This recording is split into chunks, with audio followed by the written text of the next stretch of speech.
दुख के बादल छट गए और मेरा परिवार पूरा हो गया। राम, सीता, तुम दोनों अंधेरे जीवन में प्रकाश का दीप हो, दुखियारे जीवन में सुख और प्रीत हो। पुत्र की विजय पर माता का मुख उत्साह से दमकता है। आपकी आंखों में प्रसन्नता के अश्रु होने चाहिए माता। सत्य कहा तुमने सीता। मेरे कारण अयोध्या पर जो कलंक और ग्रहण लगा था, आज अयोध्या उससे मुक्त हुई है। ये अश्रु उसी की खुशी में। नहीं माता, आप ग्रहण नहीं, ईंधन है जिसने आपके प्रकाश को अयोध्या में ही नहीं पूरे संसार में प्रखर किया है।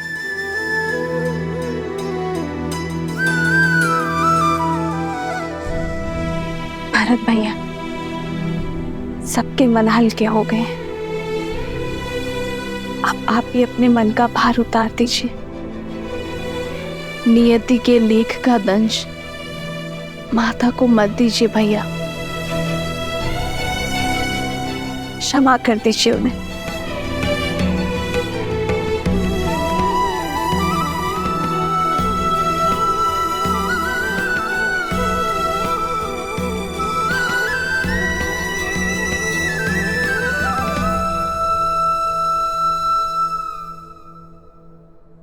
देखी परिवार प्रभु अति भावुक भाए, सबहि प्रेमा बस आरती गाए।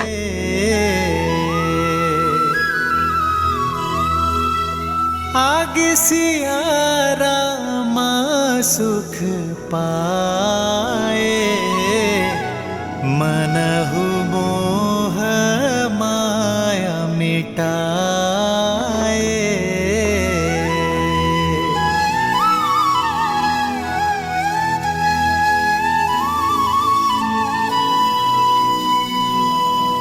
अयोध्या के प्रजाजनों, अयोध्या के कष्ट के मेघ छट चुके हैं। शीघ्र ही रघुकुल के दीपांकर महर्षि दशरथ जी के ज्येष्ठ पुत्र श्री रामचंद्र जी का राज्याभिषेक होगा। राज सिंहासन पर विराजमान होने की उत्तम तिथि एवं मुहूर्त शीघ्र घोषित होंगे और आप सब लोग उसमें आमंत्रित होंगे। श्री रामचंद्र जी के राज्याभिषेक की तैयारियों में जुट जाइए।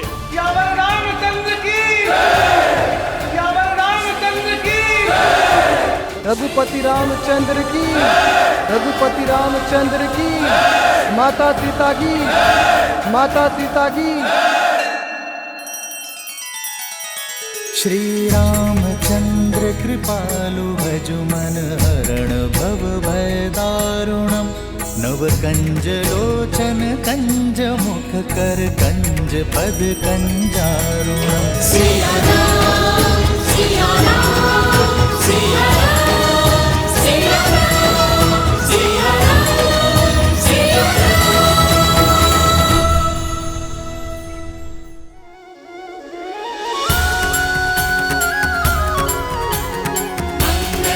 जय श्री राम, जय श्री राम, जय श्री राम, जय श्री राम।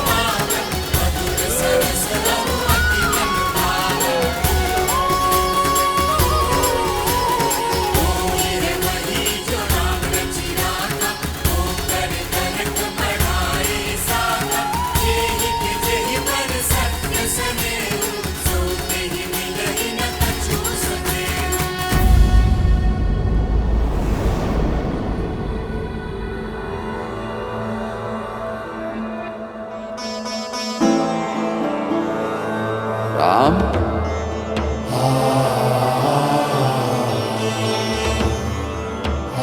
राम,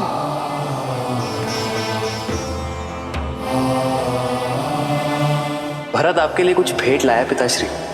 मेरे पुत्र में इतनी अद्भुत प्रतिभा है, आशा करता हूं बाण भी उतने ही वेग से चलाते होंगे।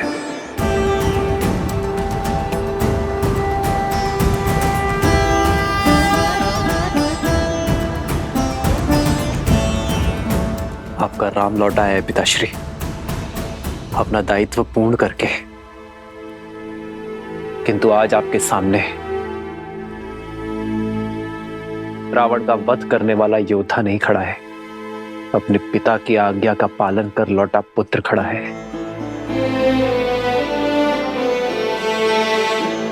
एक बार आपने कहा था कि पिता के आदेश केवल शब्द नहीं होते, वो कुल का आदर्श स्वप्न, यश, प्रतिष्ठा और सम्मान की धुरी होते हैं। आपने सत्य कहा था पिताश्री। इस यात्रा में मैंने जाना कि एक पुत्र पिता की संपत्ति, धनराज्य सब अर्जित कर सकता है, किंतु अमूल्य भेंट, वो विश्वास, वो मूल्य है जिन्हें उसके पूर्वजों ने स्थापित किया और पिता ने प्रमाणित किया। रघुकुल रीत सदा चली आई, प्राण जाए पर वचन न जाए। ओ रघुकुल रीत सदा चली आई, प्राण जाए पर वचन न जाई।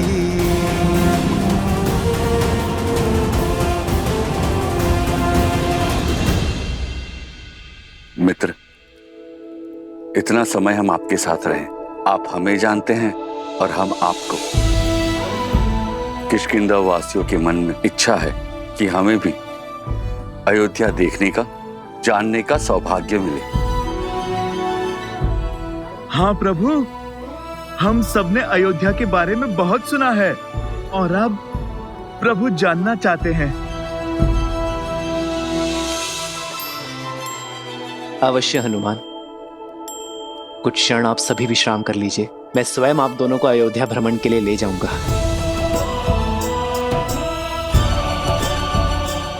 14 वर्ष बीत गए,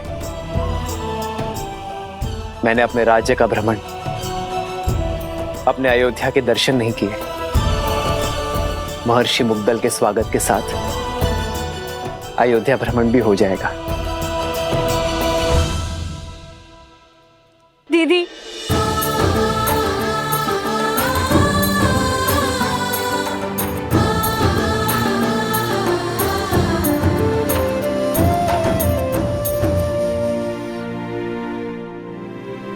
मुझे उर्मिला से मिलना है। कैसी है वो? कहाँ है वो?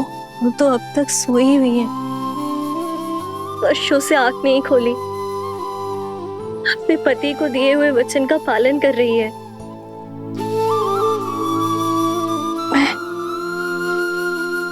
मैं देखना चाहती हूँ उसे, अभी इसी क्षण।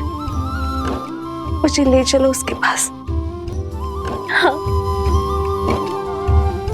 रुक जाओ सीते,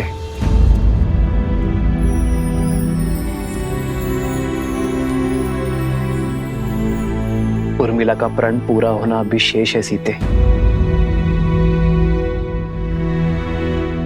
उर्मिला अपनी निद्रा केवल लक्ष्मण की उपस्थिति में ही तोड़ सकती है। जाओ लक्ष्मण, और जाकर अपनी पत्नी से मिलो। तुम्हारे और उर्मिला के सम्मिलित प्रण के कारण ही मेरा और सीता का प्रण पूरा हो पाया है।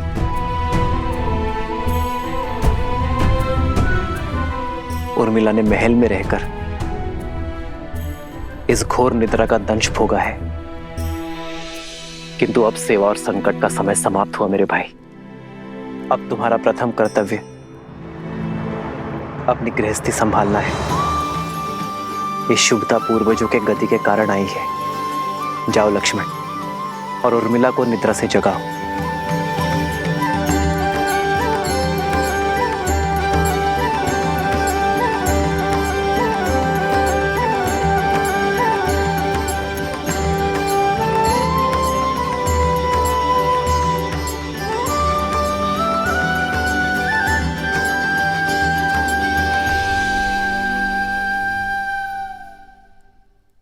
चौदह वर्ष तक मैं आपकी नींद लेती रहूंगी ताकि आप 14 वर्ष तक बिना सोए अपना धर्म निभा सके।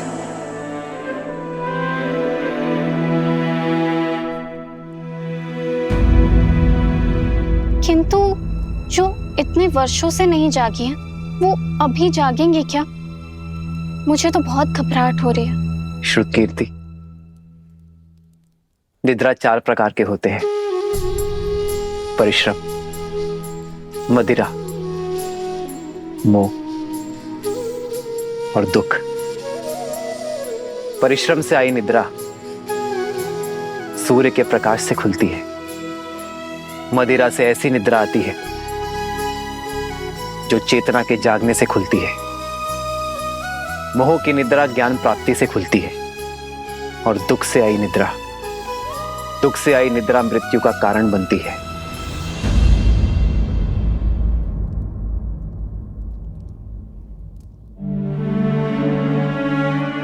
मैं जहां पर भी रहूं आर्य, मेरा मन सदैव आपके पास ही रहेगा।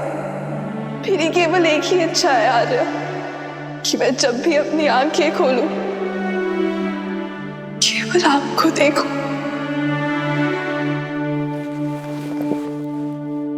उर्मिला, कैसी अभागन हूं मैं। मेरे लक्ष्मण और उर्मिला मेरे कर्मों का भुगतान कर रहे हैं। नहीं मां, उर्मिला की निद्रा कोई श्राप नहीं है। ये तो उसका तप है, प्रेम की शक्ति है। उर्मिला केवल अपनी निद्रा ही नहीं, लक्ष्मण की निद्रा भी ले रही है। ये तो निद्रा देवी का आशीर्वाद है लक्ष्मण और उर्मिला दोनों को।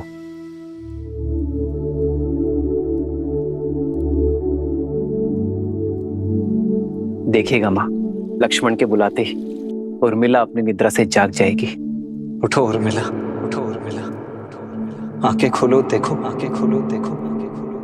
मैं आया हूं।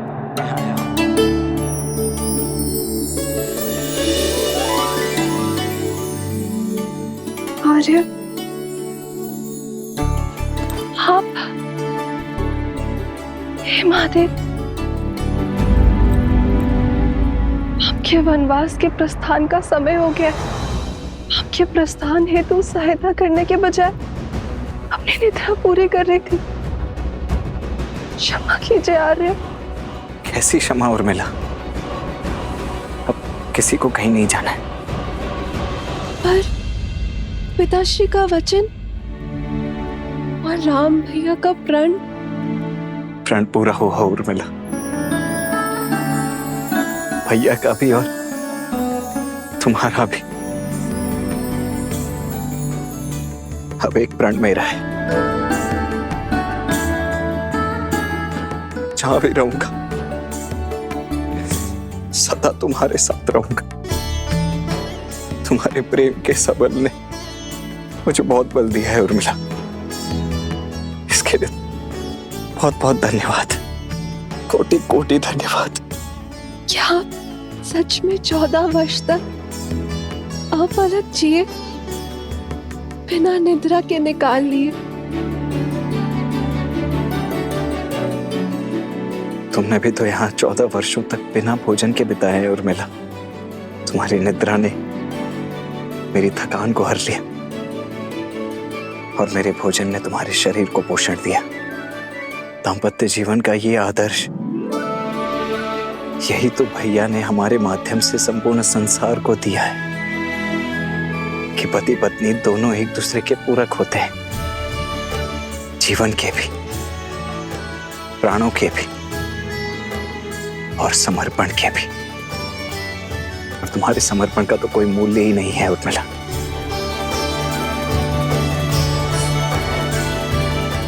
अब चलो, पूरा परिवार, समस्त अयोध्या और विशेषतः भाभी माँ तुमसे मिलने के लिए अत्यंत व्याकुल है। मैं भी आ रही हूँ। आओ दीदी,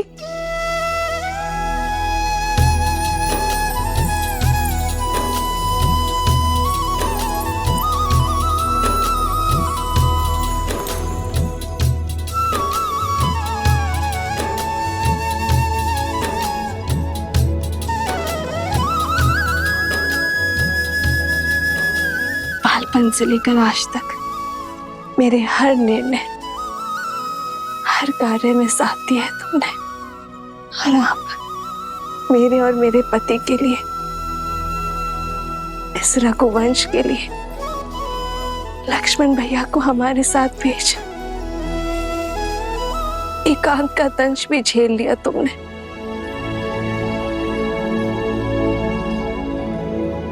ना जाने ये ऋण कैसे चुका पाऊंगी मैं। और अब तुम मुझसे छोटी नहीं रही उर्मिला, तुम इस संसार के सबसे बड़ी सतियों में से एक हो। मैं वो चंद्रमा हूँ जो अपने दीदी के प्रकाश से तेज पाता है। मैं आपसे कभी बड़ी हो ही नहीं सकती दीदी। और रही बात बहनों के बीच, ऋण की बेड़ी नहीं, आलिंगन का बंधन होता है।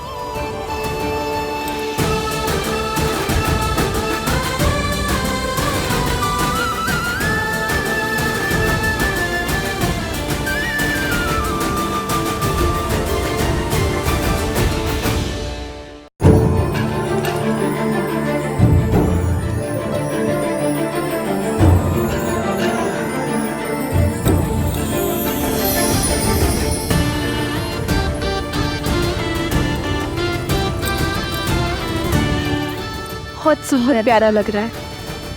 ये कैसा है दीदी? अरे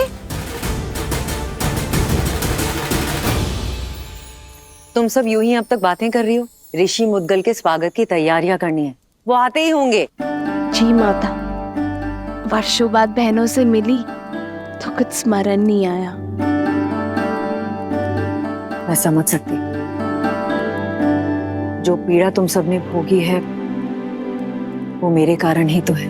नहीं माता, जितना कष्ट हमने सहा उससे कहीं अधिक आपने सहा, और शारीरिक कष्ट से कहीं अधिक मानसिक कष्ट होता है माता।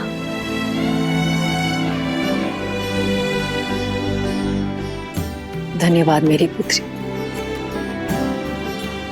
किंतु अब कष्ट के और पीड़ा के दिन समाप्त हुए।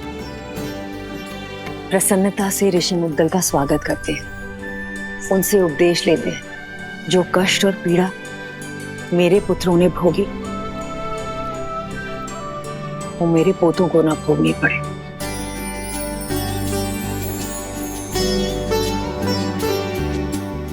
और अब तो केवल इसी समाचार की प्रतीक्षा है कि कब मुझे ये बताया जाए कि मैं मां से दादी बनने वाली।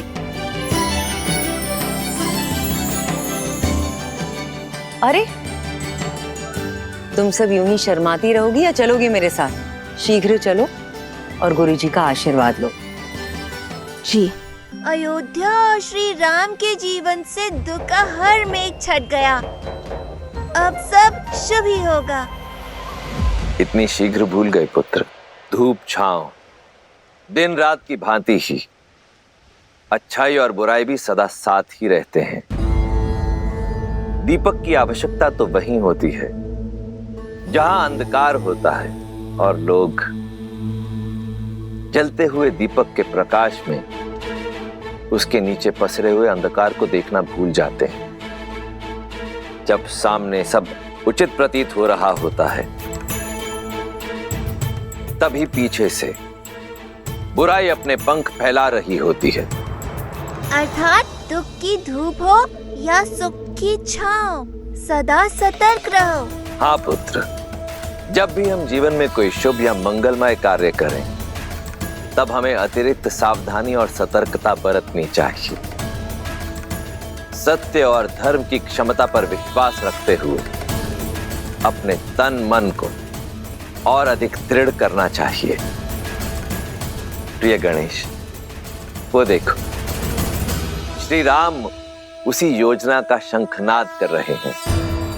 राम राज्य की स्थापना का आरंभ कर रहे हैं। नर रूप में नारायण को प्रत्येक समस्या का सामना करना होगा, हर कठिनाई का हल खोजना होगा, राम राज्य की स्थापना करनी होगी। ऋषिवर, मैं जानता हूं आप सबके मन में क्या चल रहा है, किंतु जो होना है वो अवश्य होगा। 2 दिन बाद शुभ मुहूर्त है और ये राज्याभिषेक के लिए सबसे शुभ है। श्री राम भगवान सूर्य के आशीर्वाद से सूर्यवंश के अगले सिरमौर आप ही होंगे। आपने वन भ्रमण के समय जो ज्ञान और अंतर्दृष्टि अर्जित की है उसको अपने साम्राज्य में उपयोग करने का समय आ गया है। दया, दंड और दर्शन इसको अपना शस्त्र बनाइए। श्री राम आपके मार्गदर्शन से जगत कल्याण की ओर अग्रसर होगा। सभी आशान्वित हैं कि आप एक आदर्श स्वराज की स्थापना करेंगे और संसार के लिए शुभता का मार्ग प्रशस्त करेंगे।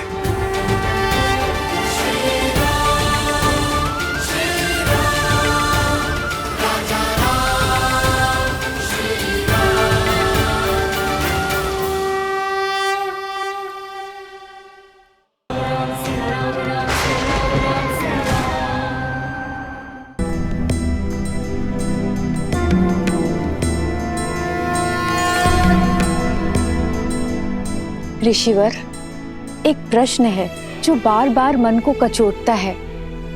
क्या उसका उत्तर मिल पाएगा? पूछिए राजमाता।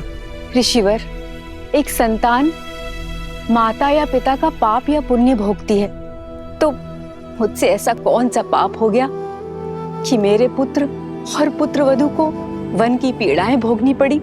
माता, जिनके कर्म और जीवन चक्र अंतिम पड़ाव पर होते हैं, अर्थात जो अपना अंतिम जीवन जी रहे होते हैं, उन्हें अकारण भी कष्टों का भागी बनना पड़ता है और जीवन की यह अंतिम परीक्षा देनी पड़ती है।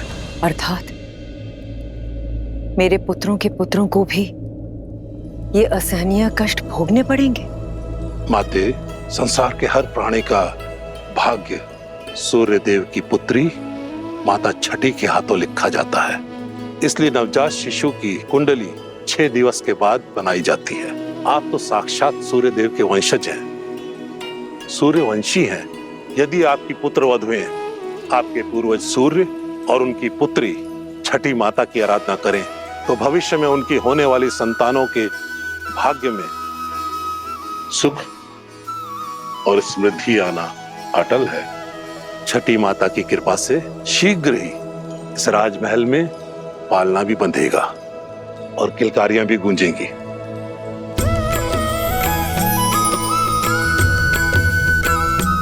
महर्षिवर, हम सभी बहनें छठी माता की पूजा अवश्य करेंगे। ऋषिवर, इस मन में मैं संदेह लेके आई थी, उस मन में आस भरने के लिए बहुत बहुत धन्यवाद।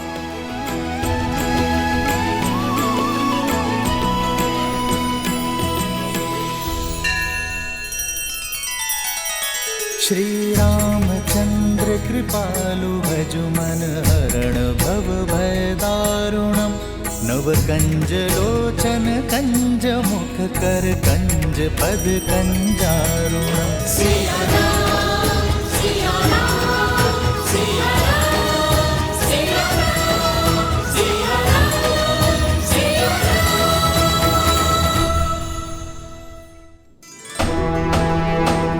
सुनो सुनो सुनो, 2 दिन के बाद हमारे श्री राम का राज्याभिषेक शुभ घड़ी में होने वाला है। सारी प्रजा को निमंत्रण है कि इस पावन अवसर पर उपस्थित रहें। सुनो सुनो सुनो। पूरा नगर पलके बिछाए आपका इंतजार कर रहा है। सभी के मुख पर आपका ही नाम, आप ही के द्वारा स्थापित होने वाले सुराज्य की बात है। और महर्षि मुग्दल ने भी तो यही कहा कि समस्त राष्ट्र में सुराज्य आप ही स्थापित करेंगे। किंतु ये सुराज्य है क्या? माना कि वानर हूं, लेकिन किष्किंधा का राजा भी तो हूं। कल उठ के सारा भार अंगद को ही तो संभालना है मेरे बाद। जानना चाहता कि सुराज्य है क्या? अर्थ बताइए प्रभु। हाँ प्रभु, अर्थ बताइए।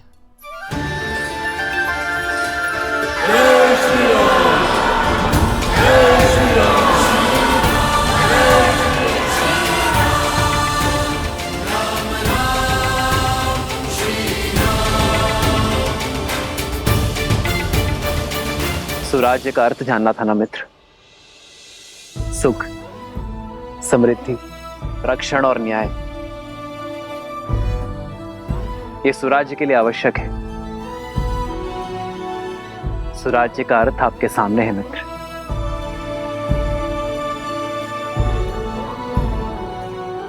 प्रजा के मुख पर जब खुशी हो, क्या वही स्वराज्य कहलाता है? जब राजा को देख प्रजा के मुख पर प्रसन्नता हो, वो सामान्य राज्य है। प्रजा के चेहरे पर जो स्मित है, वो एक सुखद बदलाव और समृद्ध भविष्य की अपेक्षा है।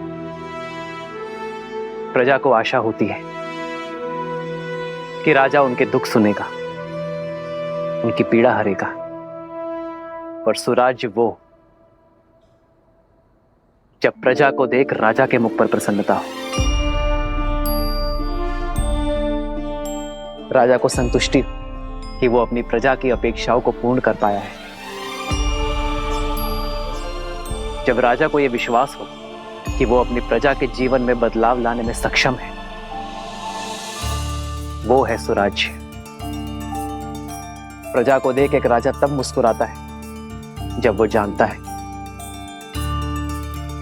कि ना राजा के मन में कोई प्रश्न है, ना ग्लानि है, ना पीड़ा है, और ना ही उसके प्रजा के मन में। आज मेरी प्रजा के मुख पर स्मित है। मैं अपनी प्रजा की अपेक्षाओं को पूर्ण कर सुराज्य को अवध में लाना चाहता हूं मित्र। और जब यह क्षण आएगा, तब मेरे मुख पर स्मित होगा। आओ मित्र। जय श्री राम, जय श्री राम, श्री राम, श्री राम, जय श्री राम,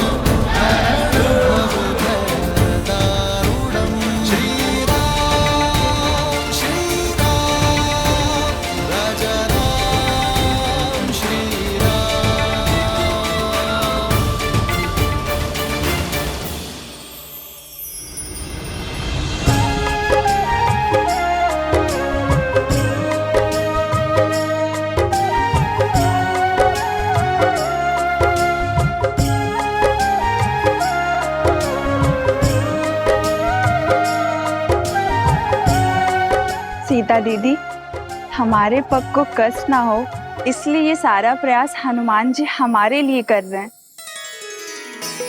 किंतु हमें ये सब भा नहीं रहा। हनुमान केवल हमारे लिए नहीं कर रहा है श्रुतकीर्ति, हमारे पीछे हमारी प्रजा की स्त्रियां भी है। उन्हें कष्ट ना हो, ये उसका उद्देश्य है। हाँ दीदी, पर ये सब केवल हमारे कारण ही हो रहा है ना? हाँ, ये आरंभ है और इसे रोज का नियम बनाना होगा। प्रातः की शुरुआत कहीं ना कहीं से तो होगी ना। स्वच्छता केवल धूल कंकड़ का निवारण नहीं करती, एक स्वस्थ जीवन की नींव भी रखती है। जब राज्य के लोग स्वस्थ होंगे तो हमारा राज्य भी स्वस्थ होगा।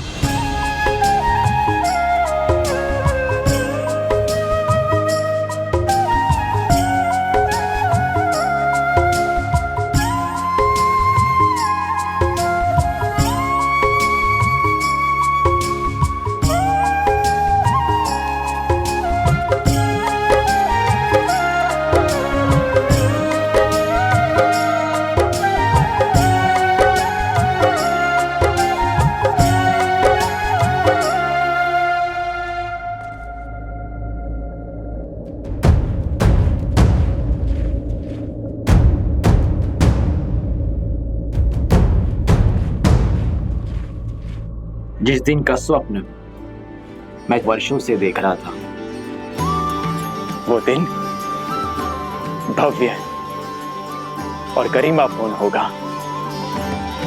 इसमें कोई बाधा नहीं आएगी।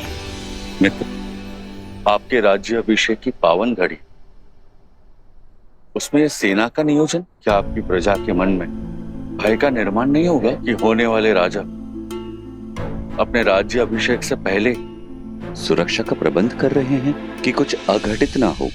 प्रजा और राज्य का रक्षण एक राजा का प्रथम कर्तव्य होता है मित्र। राज्य की सुरक्षा केवल आक्रमण के बाद ही नहीं, उसके पूर्व से करनी होती है। राज्य की सेना एक अन्यायी शासक के राज्य में प्रजा के मन में भय उत्पन्न करती है, तो वही राज्य की सेना एक न्यायपूर्वक शासक के राज्य में प्रजा को धैर्य, आत्मविश्वास और सुख की निद्रा देती है। सुराज्य के लिए राज्य और प्रजा की रक्षा हेतु सतर्क रहना अति आवश्यक है मित्र। जब प्रजा के मन में रक्षण का भय ना हो तो प्रत्येक व्यक्ति अपने कार्य का निर्वहन अधिक कार्यक्षमता के साथ करेगा। इससे राज्य सुख और समृद्धि के मार्ग पर चलेगा मित्र।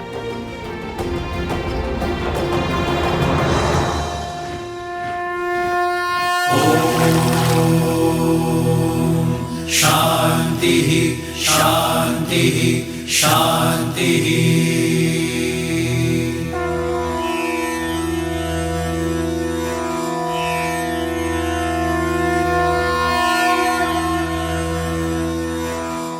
हे सूर्यदेव, रघुवंश की कुल वधु की आराधना और आभार स्वीकार करें। हे छठी मैया, ये समस्त राज्य हमारी संतान है, इनका भविष्य सुखमय और समृद्ध बनाइए।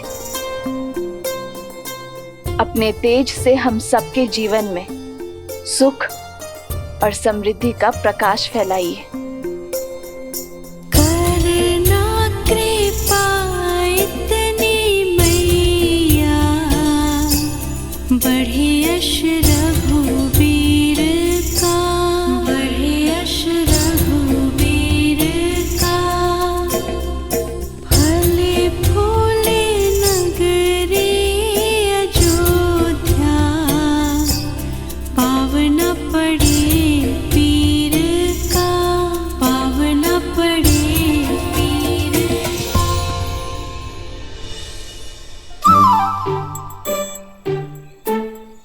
कौन है ये उद्दंडी? कहाँ छुपे हो? बाहर निकलो।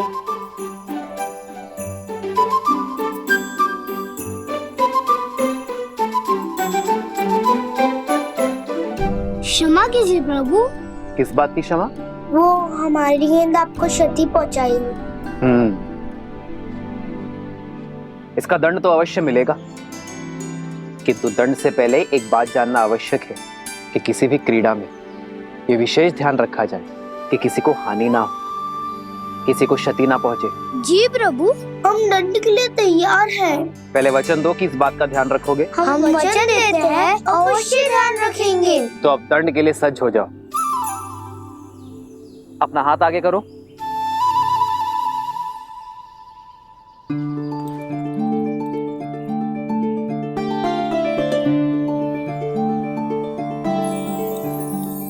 ये हमारे लिए। हाँ, तुम्हारी प्रामाणिकता के लिए। तुम दोनों छुपकर भाग भी सकते थे, परंतु तुम बुलाने पर आए, अपनी भूल स्वीकार कर दंड का सामना भी किया। यही प्रामाणिकता जीवन भर बनाए रखना। चलो अब एक और खेल खेलते हैं।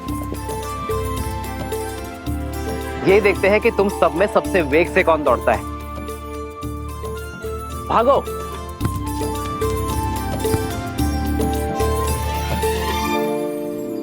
मित्र, राजा का धर्म तो सेवा है।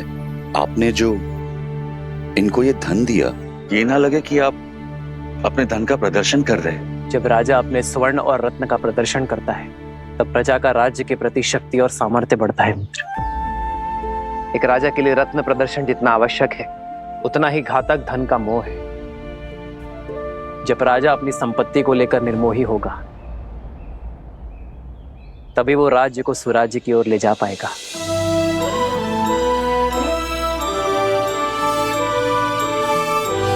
राजा की संपत्ति पर प्रजा का गर्व और राजा के लिए भार हो, यही सुराज्य का सार है। जब राजा अपनी संपत्ति पर गर्व ना करे और उसे अपने कार्यों में प्रयोग करे, तभी राज्य सही अर्थ में सुराज्य होता है।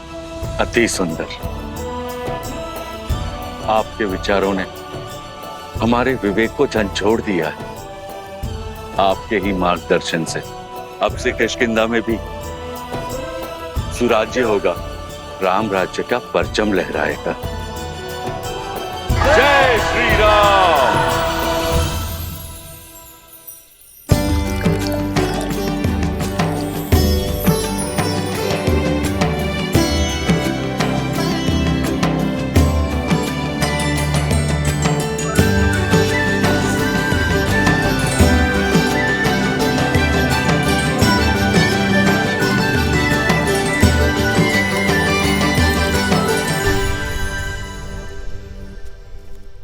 अपराधी हो तुम सब। कैसा अपराध? क्या अपराध किया है हमने? अद्भुत। पहले चोरी, ऊपर से सीना चोरी। पहले हमारे जीविका के साधन की चोरी की इन ब्राह्मणों ने, और अब तुम वैध हो। तुम मेरी पत्नी के उपचार और चिकित्सा के लिए मुझसे धन मांग रहे हो, उसके प्राण बचाने के बजाय। मैं ब्राह्मण हूँ, चोरी जैसा शब्द मैं सोच भी नहीं सकता। और ये लकड़ियां यज्ञ के लिए है। ये मेरी जीविका और मेरा धर्म है। हाँ, और औषधियां मेरी जीविका हैं। यदि मैं अपनी औषधियां बिना मोल के दे दूं तो मेरा परिवार कैसे चलेगा? मित्र, ये तीनों ही अपनी जगह सही। अब इसका क्या उपाय है? सुराज्य का चौथा स्तंभ, न्याय। आओ मित्र। प्रभु, प्रणाम प्रभु। क्या हुआ? ये कोलाहल क्यों है अयोध्या में? कोई बात नहीं रघुनंदन, हम तो बस ऐसे। प्रजा का राजा से समस्या छुपाना राजा की हार और राज्य के पतन का सूचक है। निसंकोच कहिए। प्रभु, पूरे दिन सूर्य के ताप में जलकर गिरी हुई लकड़ियां एकत्रित की थी, परंतु बीच में हमारी कुल्हाड़ी टूट गई। हमने लकड़ियां सूखने के लिए छोड़ दी थी। सोचा इन्हें बेचकर पुनः अपना कार्य प्रारंभ करेंगे, किंतु इन ब्राह्मणों ने हमारी लकड़ियों का उपयोग यज्ञ में कर लिया। प्रभु, शास्त्रों के अनुसार स्वयं गिरी हुई लकड़ियों का उपयोग केवल यज्ञ में ही किया जाता है। अब आप ही बताइए, शास्त्र नीति का पालन करके हमने क्या अपराध किया है, पाप किया है? यहाँ किष्किंधा के राजा मेरे मित्र वानर राज सुग्रीव उपस्थित है। क्यों ना वो इस समस्या का हल बताए।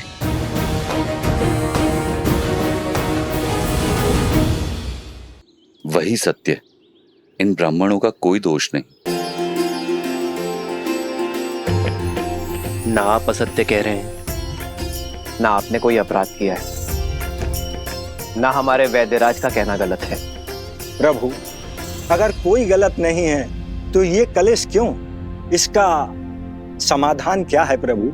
शास्त्रों के अनुसार यज्ञ में स्वयं गिरी लकड़ियों का ही उपयोग करने का निर्देश है, इसलिए ब्राह्मण निर्दोष है। किंतु ब्राह्मणों के लिए न्याय वनवासियों के अन्याय का कारण बना, और वनवासियों का अन्याय वैद्यराज के अन्याय का कारण। वनवासियों की आजीविका का साधन उनसे छिन गया, उनका जीवन चक्र हिल गया। ऐसे में उन्हें पुनः सशक्त करने का दायित्व किसका है? भूल समझ में आ गई प्रभु, यह समाज का कार्य है। यज्ञ के उपयोग में मिलने वाली सुविधा का मूल्य देना हमारा धर्म है, और इसीलिए वनवासियों को नई कुल्हाड़ियां हम देंगे। अपना कर्तव्य हम निभाएंगे। प्रभु, हमारे न्याय का आधार धर्म हो चला था, इसीलिए हम भटक गए थे, जबकि हमारे धर्म का आधार न्याय होना चाहिए। मित्र, आज ये घटना आपके समक्ष हुई, इसीलिए ये न्याय हुआ, परंतु तुम्हारी अनुपस्थिति में ये हुआ तो क्या करोगे? जिन्हें आवश्यकता है पहले उनकी सहायता करेंगे मित्र। आओ।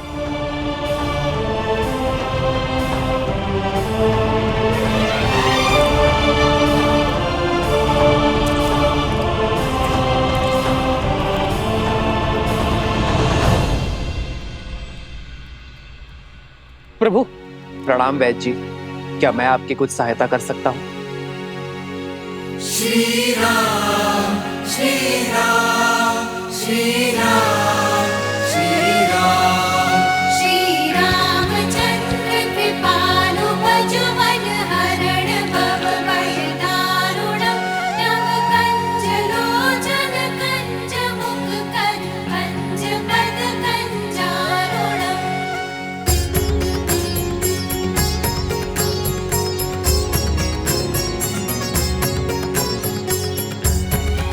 मृत्यु अवश्य ही परमात्मा के हाथ में है, किंतु जब किसी की मृत्यु को अंतिम क्षण तक टालने के लिए पूरा परिवार अपितु पूरा समाज जुट जाए,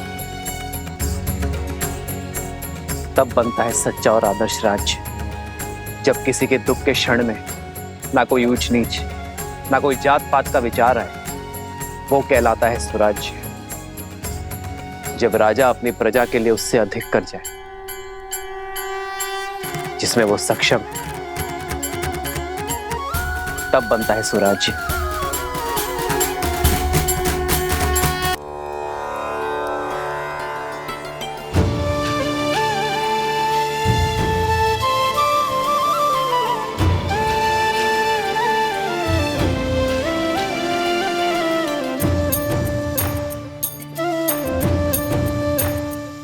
नहाए खाए के अर्थात स्नान और भोग के साथ छठ पर्व का पहला दिन प्रारंभ होता है।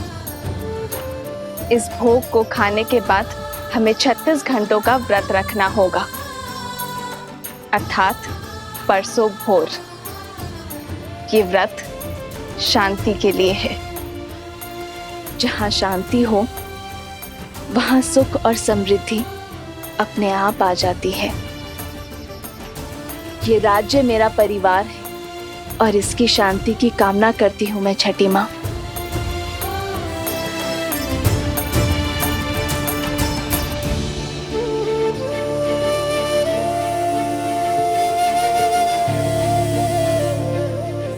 वहां प्रभु श्री राम और यहाँ माता सीता संसार को जीवन जीने का पाठ सिखा रहे हैं। इतने से समय में इतना कुछ सीखकर मैं तो धन्य हो गया।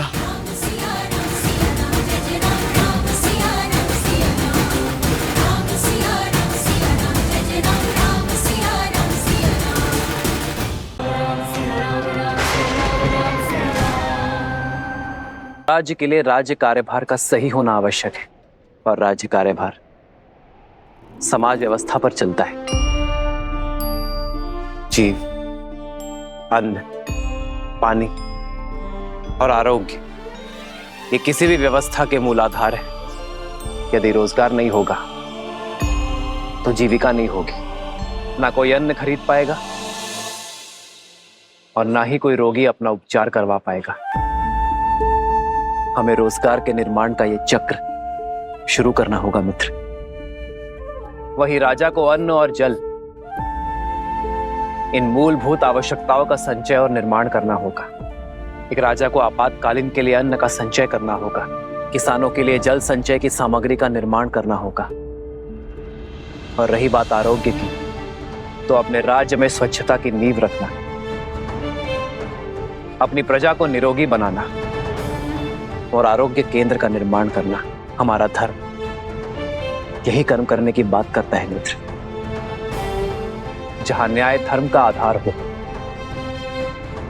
वो सामान्य राज्य है, किंतु जहां धर्म का आधार न्याय हो वो सुराज्य है। मित्र, आप धन्य हैं। अब चले मित्र, छठ पर्व में सूर्य को अर्घ देने का समय हो गया है। जैसी आपकी आज्ञा।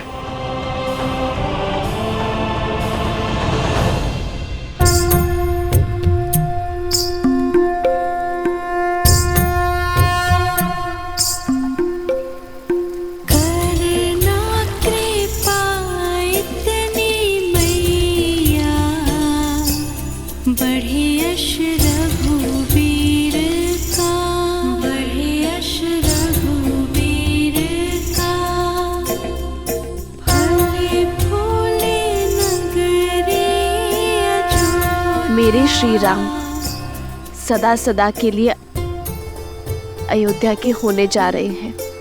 राज्याभिषेक के इस शुभ दिन पर उन्हें आशीर्वाद दीजिएगा छठी मैया।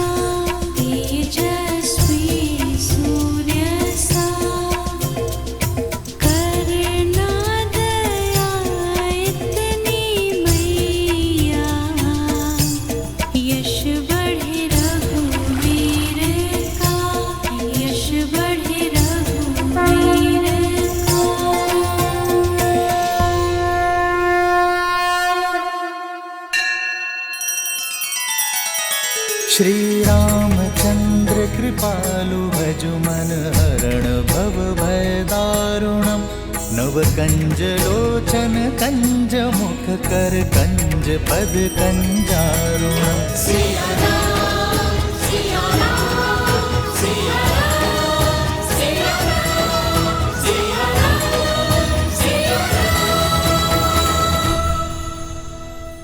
आओ राम, तुम्हारे लिए कलेवा परोस दिया है, तुम्हारा प्रिय दही भात और राजभोग सब है, ग्रहण करो।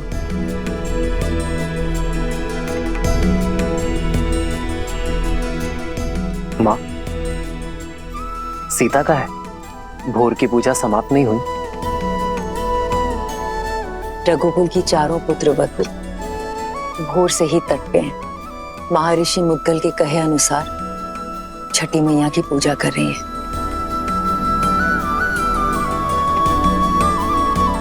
कल तुम्हारा राज्याभिषेक है राम। कल के पश्चात बहुत से कर्तव्य, बहुत से दायित्व निभाने हैं तुम्हें। ऐसे में तुम्हारी अर्धांगिनी, तुम्हारी सीता, तुम्हारी शक्ति में भक्ति का बल डालने का प्रयास कर रही है। तुम्हारी लंबी आयु और अयोध्या के सम्मान के लिए प्रार्थना कर रही है। रघुकुल के दीप की सुरक्षा की प्रार्थना कर रही है। तब तो समय लगेगा माँ। कुछ खाया उन चारों ने? कहाँ? 12 प्रहर का उपवास है उनका, जो तुम्हारे राज्याभिषेक से पहले ही समाप्त होगा। परिवार में पुरुष चाहे सफलता के जिस भी शिखर पर पहुंच जाए, उसका आधार, उसकी धरा एक स्त्री ही होती है। और मां, घर की उन्नति में पति पत्नी दोनों ही भागी होते हैं ना, तो व्रत केवल स्त्री ही क्यों रखे? मैं भी सीता के लिए व्रत रखूंगा। राम सिया राम सिया राम सिया राम, राम सिया राम सिया राम। और मेरा ये व्रत सीता के प्रति मेरे प्रेम और सम्मान का प्रतीक होगा। हाँ, मेरा राम जितना प्यारा पुत्र है, उतना ही उत्तरदायी पति भी है। राम सिया राम सिया राम सिया राम, राम सिया राम सिया राम। प्रणाम ऋषिवर। कल सुबह सूर्य की पहली किरण के साथ ही श्री राम का राज्याभिषेक होगा और श्री राम जैसा धर्मात्मा राजा पाकर ये धरा धन्य हो जाएगी।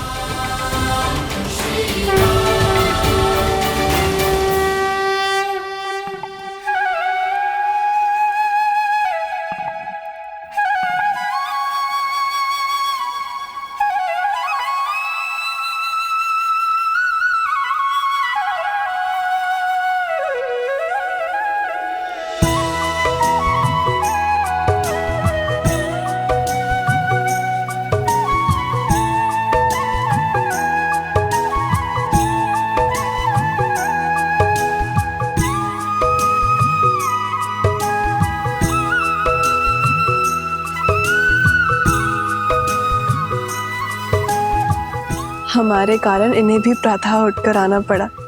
बेचारे, लगता है अभी भी मीठी निद्रा के स्वप्न देख रहे हैं।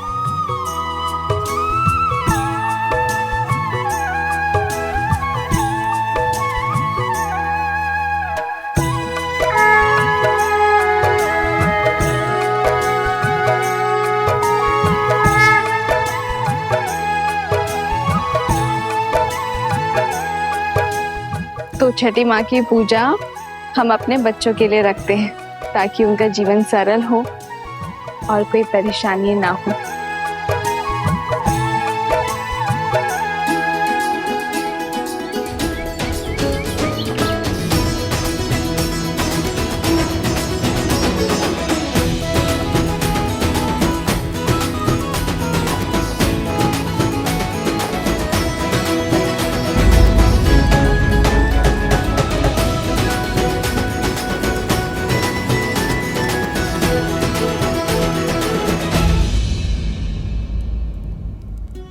पिछले 14 वर्ष से हमें जिस दिन का इंतजार था, तुम उसका भाग नहीं बनना चाहती हो।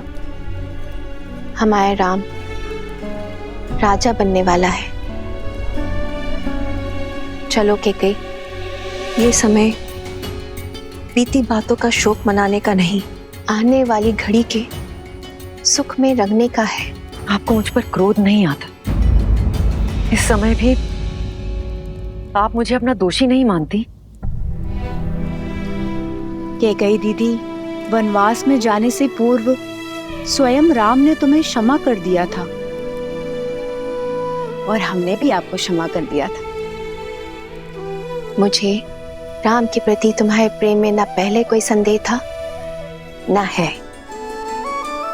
मुझे ज्ञात होता कि समस्त भूमि के राजाओं से मेरा राम राजधर्म सीखेगा, ज्ञान प्राप्त करेगा, तो वनवास का ये वचन पहले मैं मांग लेती। दीवे, आपके भीतर ममता ही नहीं, बुद्धि माता का सागर बहता है। धन्यवाद दीदी। तो दीदी, तनिक आप भी इस ज्ञान की गंगा में गोता लगा लीजिए। भूल का भार छोड़िए और पुत्र के राजाभिषेक में चलिए। सियावर रामचंद्र की, सियावर रामचंद्र की, सियावर रामचंद्र की, सियावर रामचंद्र की।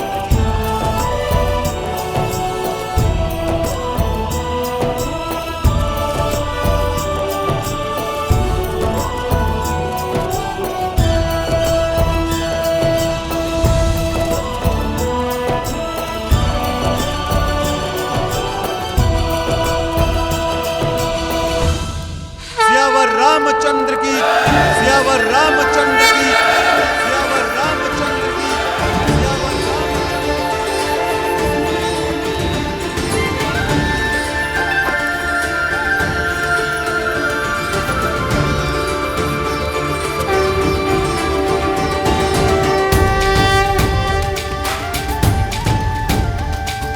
श्री रामचंद्र कृपालु भजु मन हरण भव भय दारुणम्। श्री रामचंद्र कृपालु भजु मन हरण भव भय दारुणम्। नव कंज लोचन कंज मुख कर कंज पद कंजारुणम्। और हम राजगुरु वशिष्ठ के आने तक अयोध्या को तनिक और प्रतीक्षा करनी होगी। तब तक आप माताओं का आशीर्वाद ले लीजिए। आइए। अमित छवि नव नीला नीरज सुंदरम। पटपीत मानहु तड़ित रुचि सुचि नौमि जनक सुतावरम। श्री राम श्री राम, राम राम श्री राम, श्री राम श्री राम, राजा राम श्री राम।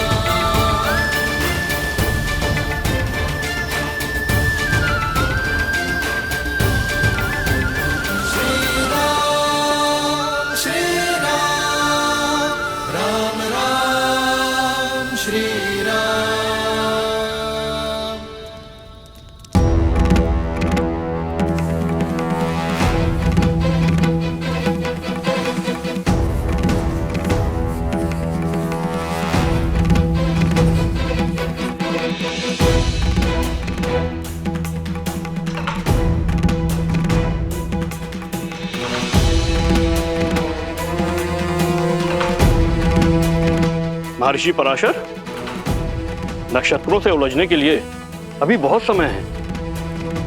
राज्याभिषेक में आपकी प्रतीक्षा हो रही है ऋषिवर।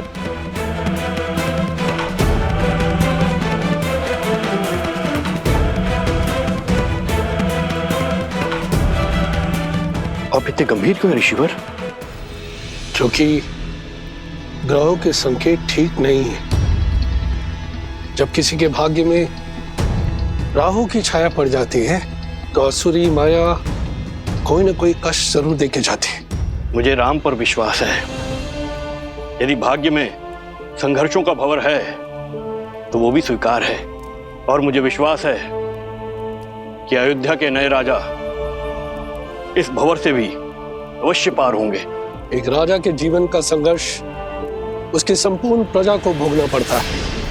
इस राज्याभिषेक के समय की कुंडली में ये स्पष्ट है कि एक महाअसुरी शक्ति अयोध्या में प्रवेश करने वाली है।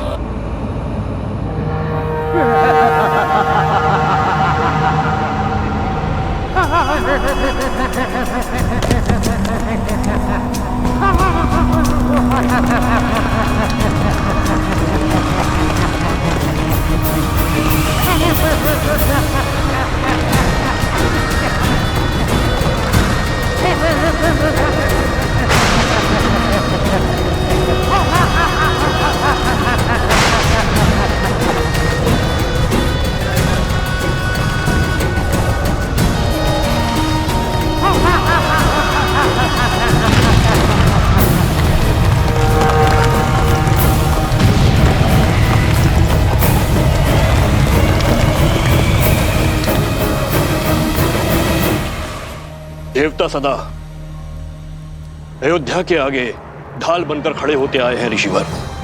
यदि कोई आसुरी शक्ति राम राज में प्रवेश करने की चेष्टा भी करेगी तो उसका सामना धर्म की शक्ति से होगा। आप आइए और राम को आशीर्वाद दीजिए। शुभ घड़ी में कुछ ही समय शेष है। आशा करता हूं कि इस बार भी आपके विश्वास की जय हो।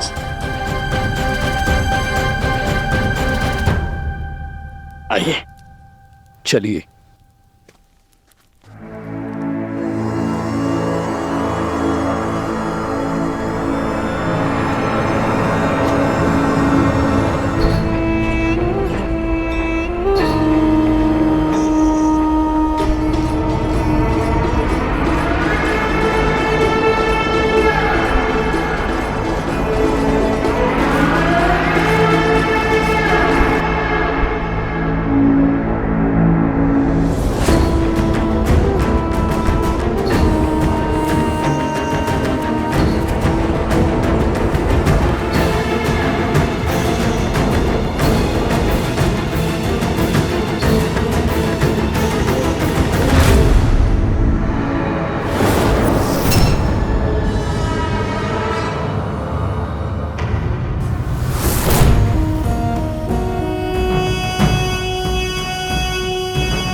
अरे शीघ्र चलो,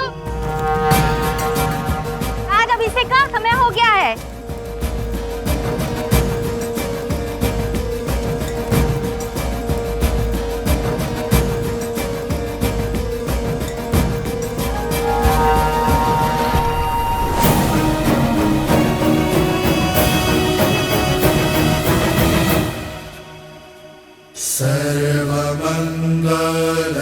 सर्वमंगलमांगल्ये शिवे सर्वार्थसाधिके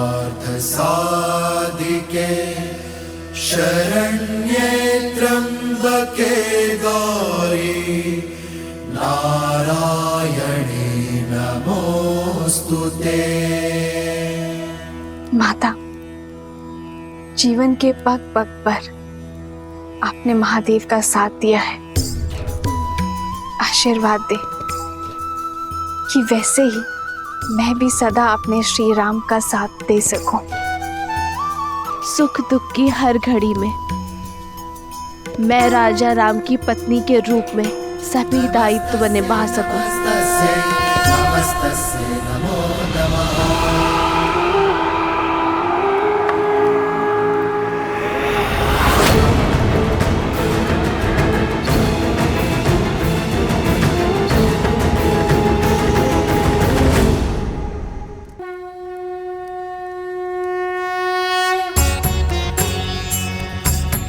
राज्याभिषेक न केवल एक रीति है, बल्कि होने वाले राजा के पवित्र उत्तरदायित्वों के लिए पवित्र प्रारंभ है। रीति अनुसार मंगल बेला में सर्वप्रथम श्री रामचंद्र जी की देह को तेल, विविध औषधियों के मर्दन से शुद्ध किया जाएगा। पृथ्वी, जल, अग्नि, वायु, इन 4 तत्वों के साथ आकाश तत्व के जुड़ने से इस तन का निर्माण होता है और इसमें सबसे अधिक रोग उत्पन्न होते हैं वायु तत्व के कारण।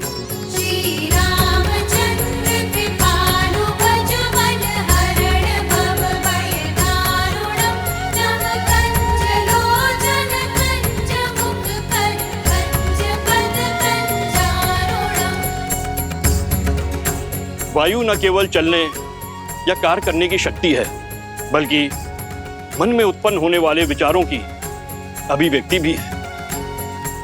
मन के मैल के कारण ही समस्त संसार में पाप, अपराध और दुराचार होते हैं।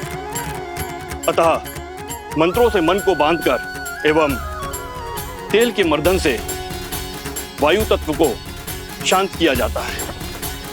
पश्चात यह मन स्वच्छ हो जाता है और जिस राजा का मन स्वच्छ हो वह धैर्य और सहनशीलता का पर्याय होता है।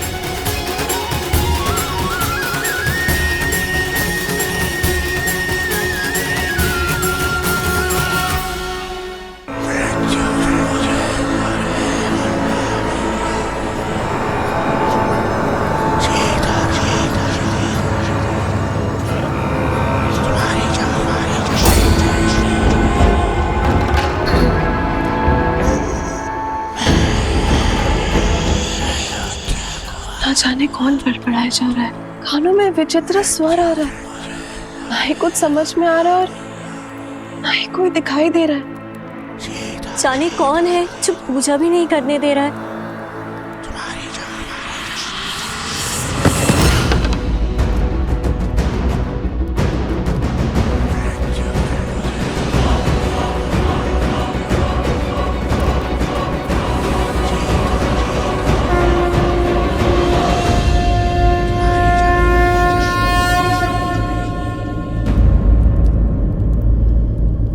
क्या हुआ उर्मिला, इतनी विचलित क्यों हो तुम? दीदी, आपको ये ध्वनि नहीं सुनाई दे रही? कैसी ध्वनि? मुझे तो कुछ सुनाई नहीं दे रहा है।